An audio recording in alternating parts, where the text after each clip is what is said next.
We constantly compare ourselves to unrealistic standards, and we need to do things to take back your life.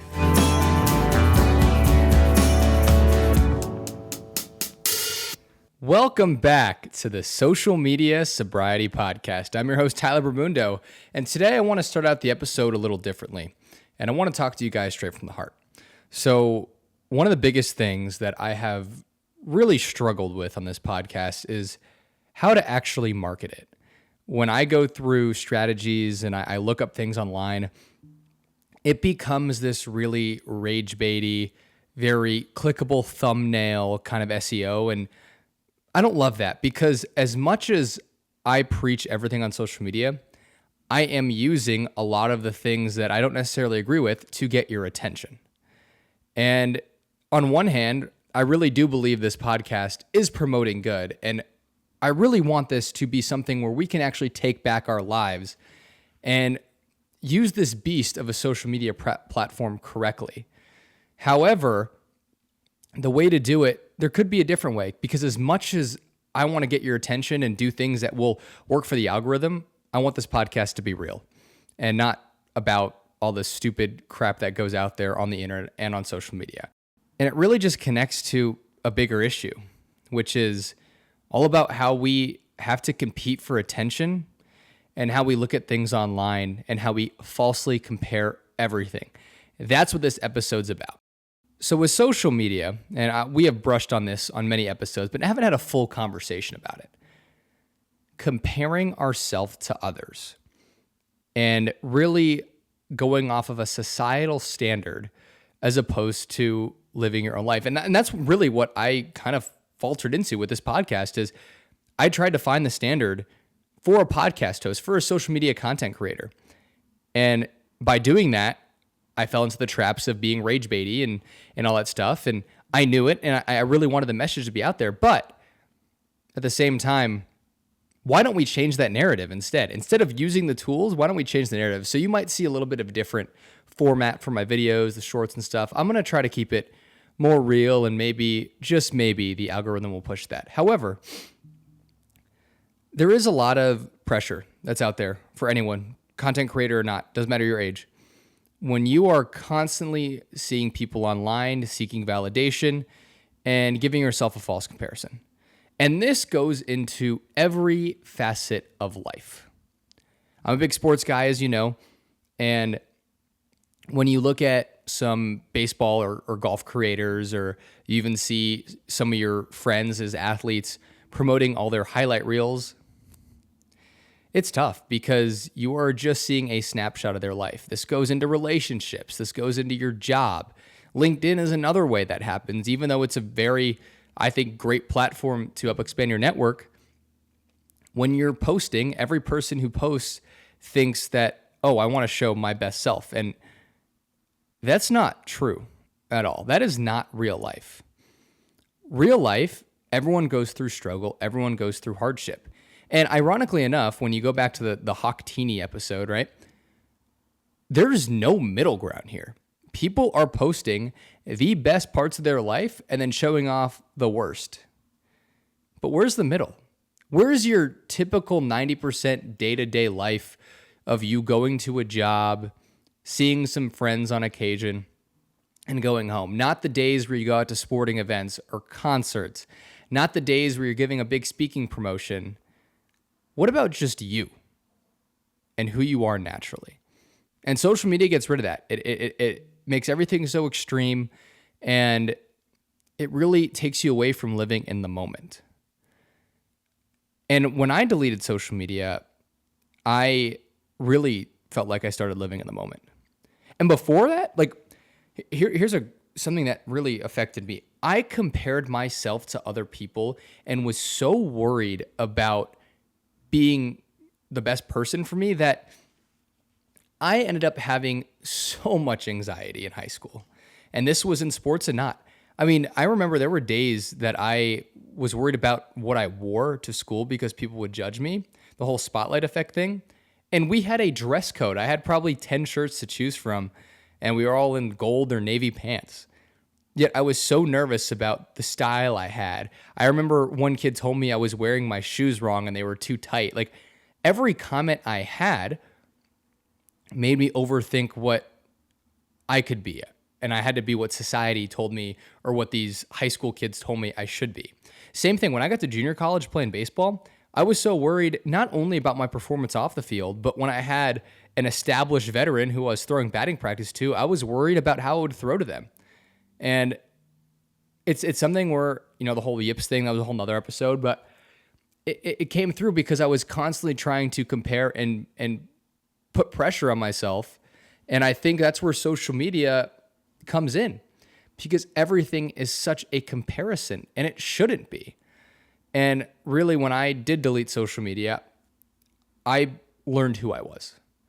My personality started to shine. I am proud of all the SpongeBob I know, all of the terrible karaoke singing I do, and additionally, how I'm afraid to not call out people.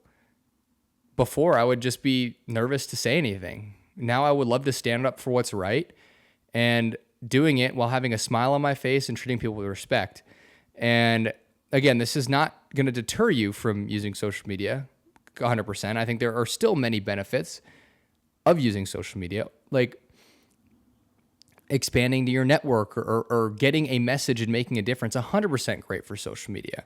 I think finding the right people or staying in touch, if you do it right, is a great use of social media.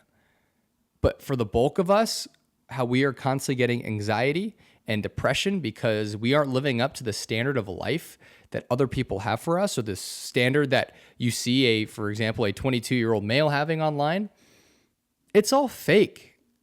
And it's really a battle we will never win, because our normal life is not what you see on social media. And again, whatever you post on social media isn't a reflection of who you are. And when you understand that, then you'll realize why everyone else is in a way lying, not like they're intentionally doing it, but it's the standard we've set for ourselves on social media.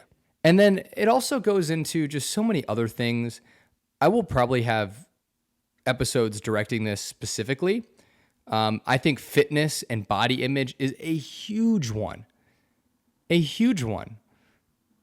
I know people that have worked out for 5 years, grinding in the gym every day, and they are not up to par of what the top 0.01% of males are, or females for that matter. Because the people that will make it on social media are the ones who are very, very attractive, the ones who are putting in work and looking like superhumans.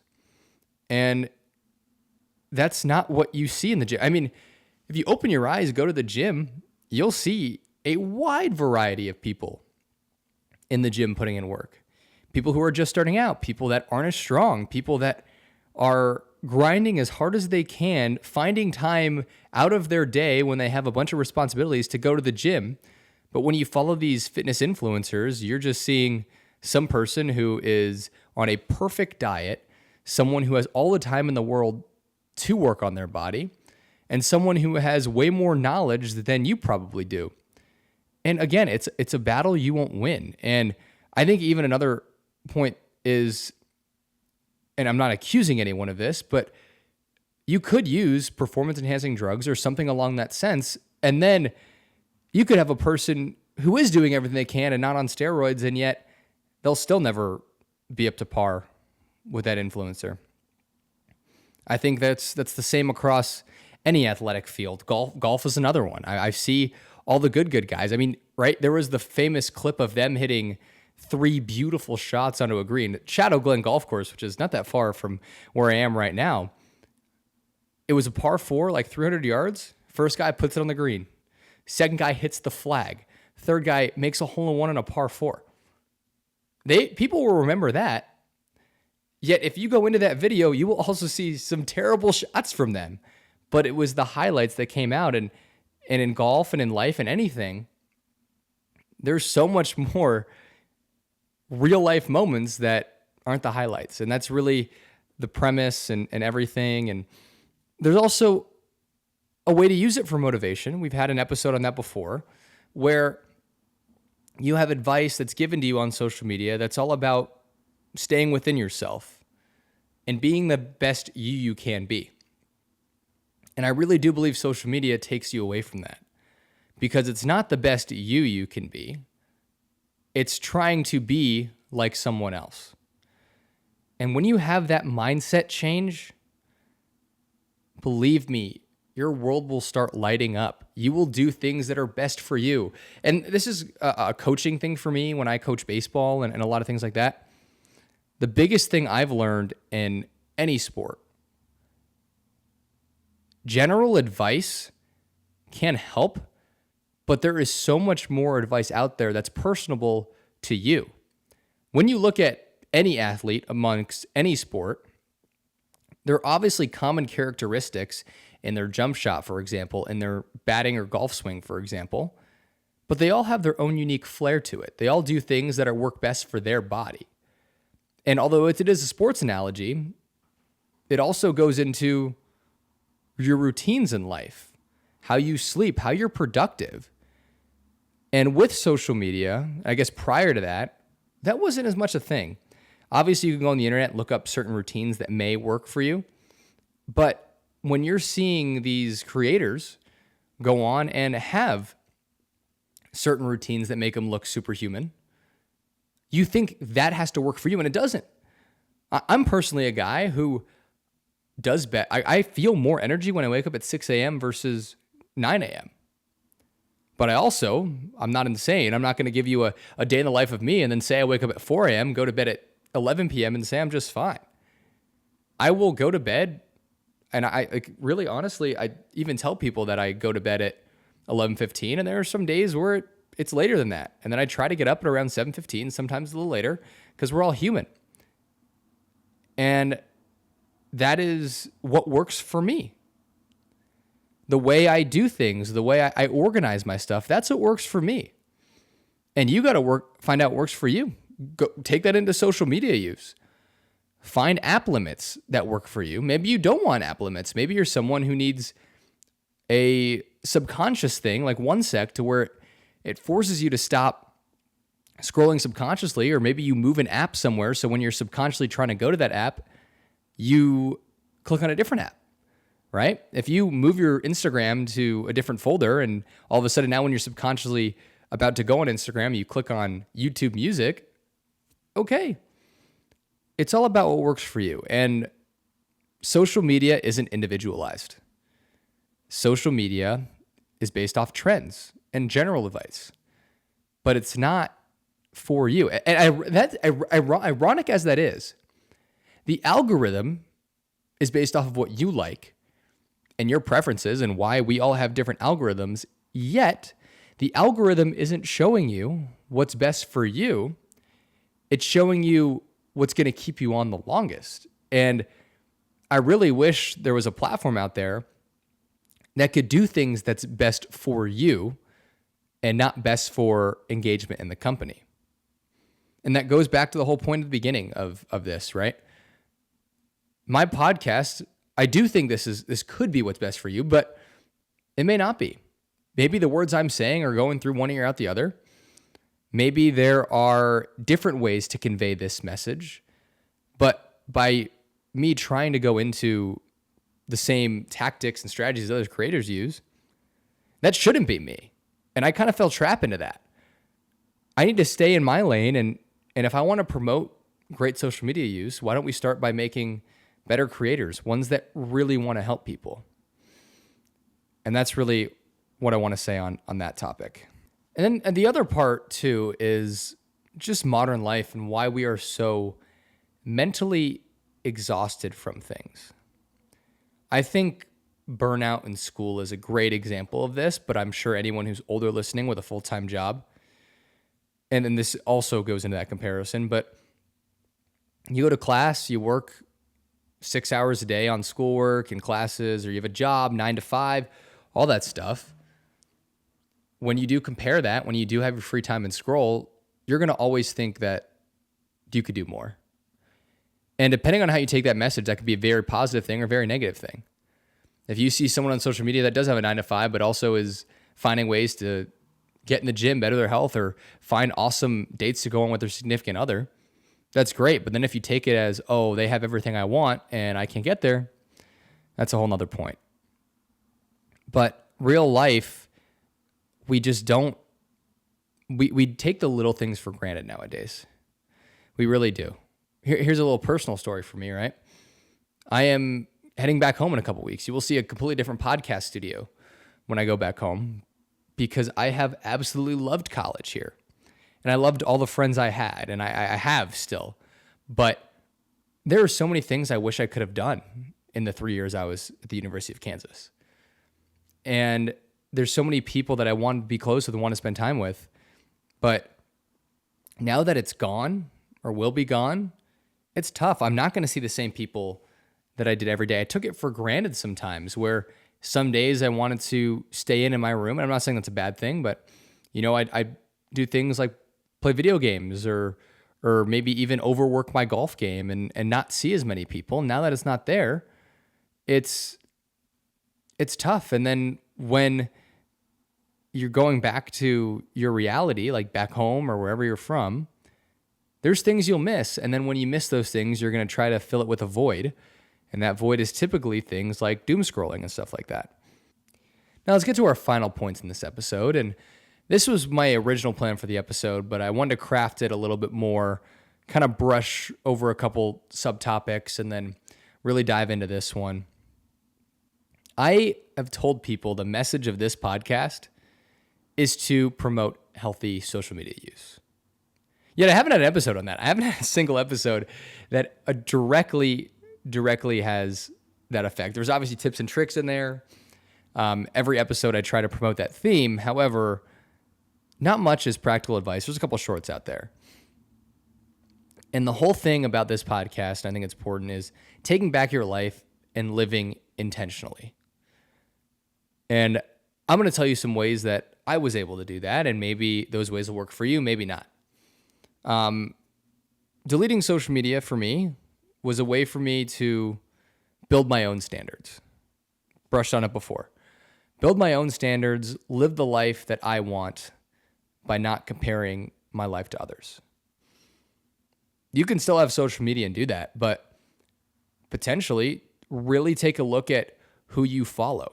When I did re-download social media, what I did is I actually had probably 1,600 people I follow, and now I follow 80. I follow people that I know and have conversations with on a somewhat regular basis. I follow a couple accounts for news, and I honestly might stop following it because it's not really, that's where I start to scroll a little bit when I am like posting something. But really closing up your network on Instagram and stuff like that, that will help you have intention because then the people that you're seeing are the ones you care about. And the other posts you see are going to be great. Explore pages and TikTok and things like that, not my favorite because you're going to have stuff that's going to compete for your attention and try to keep you on there. But if you're going to, for example, the followers tab or following tab on Twitter and only look at things you're following, that is doing something intentionally. And it's going to help shape you a lot better in how you scroll and give you a lot of productive scrolling. There's also things about boundaries. Write down goals for yourself and find a way to make those goals prominent visually. So have it in your notes app, have it as a background on your phone. Whenever you're going to go on your phone, look at those goals and maybe that'll dissuade you from actually scrolling more, right? If you wanted to say, hey, I want to take 20 minutes a day to go stretch or find some mindfulness activity, and you have that there when you're about to go scroll, maybe you'll decide to do that mental health activity as opposed to subconsciously keep going or say, hey, I want to get off this, but I'm laying down. Because we've all been there before where we know what we're doing is not the best, yet we don't really want to fight it. Having that visual thing is going to help. Having those personal relationships is going to help. Actually finding the time to see people you wouldn't normally see. Take the initiative. Go out. Like, if there's something you want to learn how to do, find ways to do it. If it's learning a new dance move or like going line dancing, things like that, ask your friends and reach out. Additionally, there's a lot of social pressure and I think Snapchat was a big driver of this. People were getting left on red. People were undelivered for a while. Screw all that. If you want to hang out with someone, make that intentional.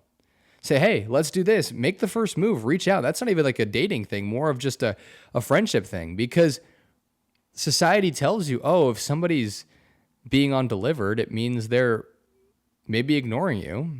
And then you look at your own life and, if you're at your job, you're not going to check your Snapchat or your messages and things like that.